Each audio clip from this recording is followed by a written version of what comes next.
আসসালামু আলাইকুম everyone, welcome back to my channel Likis easy cooking. আজকে তৈরি করে দেখাবো খুবই মজাদার একটা রেসিপি, সুজির মিষ্টি।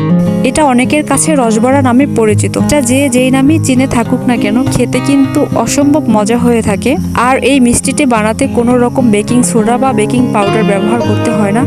আজকের সম্পূর্ণ রেসিপিটা আমি চুলায় তৈরি করে দেখাবো, আর খুব সহজভাবে। আর কথা বাড়াবো না, রেসিপিতে চলে এসেছি। সুজির মিষ্টি বানানোর জন্য এখানে আমি 500 গ্রাম সুজি নিয়েছি। সামান্য একটু তেল দিয়ে সম্পূর্ণ সুজিটা ভেজে নিচ্ছি। সুজিটা ভালোভাবে ভাজা হয়ে গেলে এর মধ্যে আমি দিয়ে দিচ্ছি 1 কেজি পরিমাণ লিকুইড দুধ। এই কাজটা খুবই সাবধানে করতে হবে। একটু একটু করে দুধ দিয়ে অনবরত নেড়ে যেতে হবে যাতে দলা পাকিয়ে না যায়। এখানে কিন্তু পুরোপুরি ঠান্ডা দুধ নিয়েছি, কোনোভাবে কুসুম গরম বা গরম দুধ নেওয়া যাবে না, তাহলে সুজিটা দলা পাকিয়ে যাবে। দুধটা সুজির সঙ্গে ভালোভাবে মিশিয়ে নেওয়ার পরে এর মধ্যে দিয়ে দিচ্ছি 1 চা চামচ পরিমাণ লবণ। এখন আমি এই হাঁড়িটা চুলায় বসিয়ে দিব এবং অনবরত নেড়ে চেড়ে যাব। আর চুলায় বসিয়ে দেওয়ার পরে কোনোভাবে নাড়া থামা যাবে না, যে কোনো সময় দলা পাকিয়ে যেতে পারে। আর চেষ্টা করবেন এই সময় চুলার জালটা মিডিয়ামে রাখার জন্য। 2-1 মিনিট এইভাবে নেড়ে চেড়ে নিলেই দেখা যাবে এটা ঘন হতে শুরু করেছে। এটা আরও 3 থেকে 4 মিনিট ভালোভাবে নাড়ার পরে দেখা যাবে সুন্দর একটা ডো তৈরি হয়ে গিয়েছে। এই পর্যায়ে চুলা থেকে আমি নামিয়ে নেব। চুলা থেকে নামিয়ে আমি একটা ট্রেতে ট্রান্সফার করে নিচ্ছি। শুধুমাত্র দুধ আর লবণ দিয়ে আমি ডোটা করে নিয়েছি। এখন এটা আমি ফ্যানের বাতাসে ঠান্ডা করার জন্য 20 মিনিটের জন্য রেখে দেব। আর এই সময়ের মাঝে আমি শিরাটা তৈরি করে নেব। শিরাটা তৈরি করার জন্য এখানে আমি 1 কেজি পরিমাণ পানি নিয়েছি। সঙ্গে দিয়ে দিচ্ছি 2টো দারচিনি আর 3টা এলাচ। আমি পানিটা একটা মগ দিয়ে মেপে নিয়েছিলাম। পানি নিয়েছিলাম 2 মগ আর চিনি দিচ্ছি 1 মগ, মানে 1 কেজি পানির সঙ্গে 1/2 কেজি চিনি।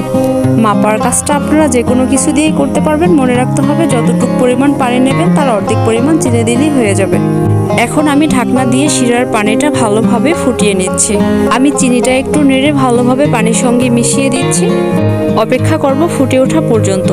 এই কাজটা আপনারা গ্যাসের চুলায় করে নিতে পারেন, কোনো সমস্যা নেই। আমার চ্যানেলে সুজির রসগোল্লারও একটা রেসিপি আছে, খুব সহজভাবে বানিয়ে রেখেছিলাম, আপনারা চাইলে দেখে আসতে পারেন। আমি ডিসক্রিপশন বক্সে রেসিপির লিঙ্কটা দিয়ে দেব। আর এইরকম সহজ রেসিপি পাওয়ার জন্য আমার চ্যানেলটা অবশ্যই সাবস্ক্রাইব করে দেবেন। আর পাশে থাকা বেল আইকনটি বাজিয়ে দেবেন পরবর্তী ভিডিও নোটিফিকেশন সবার আগে পাওয়ার জন্য। এরই মধ্যে শিরাটা বলক উঠেছে। আমি আরও 2 থেকে 3 বার বলক তুলে শিরাটা নামিয়ে নেব। শিরাটা বেশি ঘন করা যাবে না, আমাদের পাতলা একটা শিরার প্রয়োজন। এখন আমি এই শিরাটা চুলা থেকে নামিয়ে নেব। এরই মধ্যে আমার সুজির ডোটাও ঠান্ডা হয়ে গিয়েছে। এখন আমি এটা ভালোভাবে হাতের সাহায্যে মতে নেব, যাতে ভিতরে কোনো ধরনের লাঞ্চ না থাকে বা গোটা না থাকে। তারপর এর মধ্যে আমি দিয়ে দিচ্ছি ডিম। 1/2 কেজি সুজির জন্য আমি এখানে 5টা ডিম ইউজ করেছি। ডিমগুলো আমি একসঙ্গে দিচ্ছি না, একটা একটা করে দিব আর ভালোভাবে মতে নেব। আমি একে একে 5টা ডিমই দিয়ে ভালোভাবে মতে নিচ্ছি।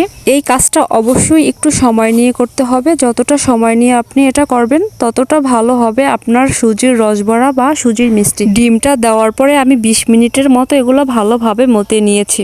এবার আমি সরাসরি চুলায় চলে যাব বড়াটা ভাজার জন্য। চুলায় একটা প্যান বসিয়ে নিয়েছি, এর মধ্যে দিয়ে দিচ্ছি পরিমাণ মতো রান্নার তেল। তেলটা একটু গরম হয়ে গেলে আমি ডো থেকে একটু একটু করে নিয়ে গোল গোল করে তেলের ভিতরে ছেড়ে দিচ্ছি। এই সময় চুলার হিটটা একদম হাই হিটে রাখতে হবে। চেষ্টা করবেন বড়াগুলোকে ডুবো তেলে ভাজার জন্য, তা না হলে কিন্তু বড়াটা ফুলে উঠবে না। বড়াগুলোকে 2 মিনিটের মতো তেলে ভেজে নিয়ে এখন আমি উল্টে দিচ্ছি। আমি 2 থেকে 3 বার বড়াগুলোকে ভালোভাবে উল্টিয়ে পাল্টিয়ে ভেজে নিয়েছি। একটু হালকা ব্রাউন কালার করে ভেজে নিতে হবে। বড়াগুলো ভাজা হয়ে গেছে, এখন আমি এগুলো তুলে নিচ্ছি। বড়াগুলো তুলে নেওয়ার পরে আমি গরম গরম অবস্থায় যেই শিরাগুলো তৈরি করে রেখেছিলাম তার মধ্যে দিয়ে দিলাম। আর একটু এইভাবে নেড়ে চেড়ে দিচ্ছি। 10 মিনিট ভেজিয়ে রাখার পরে এগুলো আমি একটা প্লেটে উঠিয়ে নিচ্ছি। সেম একই প্রসেসে আমি বাকি বড়াগুলো এইভাবে ভেজে 10 মিনিটের মতো ভেজে উঠিয়ে নেব। তো ভিউয়ার্স, তৈরি হয়ে গেল আমার সুজির মিষ্টি অথবা সুজির রসবড়া। এই রসবড়াটা খেতে অসম্ভব মজার হয়ে থাকে। বাসায় ট্রাই না করলে কখনো বুঝতেই পারবেন না যে এটা কতটা সহজ এবং কতটা টেস্টি হয়ে থাকে। আশা করছি গ্রামের বাড়িতে এসে বানানো এই রেসিপিটা সবার ভালো লেগেছে। যদি ভালো লেগে থাকে একটা লাইক করে দিবেন আর আপনার মূল্যবান মতামত আমাকে কমেন্ট করে জানাবেন। ফ্যামিলি এবং ফ্রেন্ডসদের সাথে আমার ভিডিওটা শেয়ার করবেন। আজ এই পর্যন্ত, আল্লাহ হাফেজ।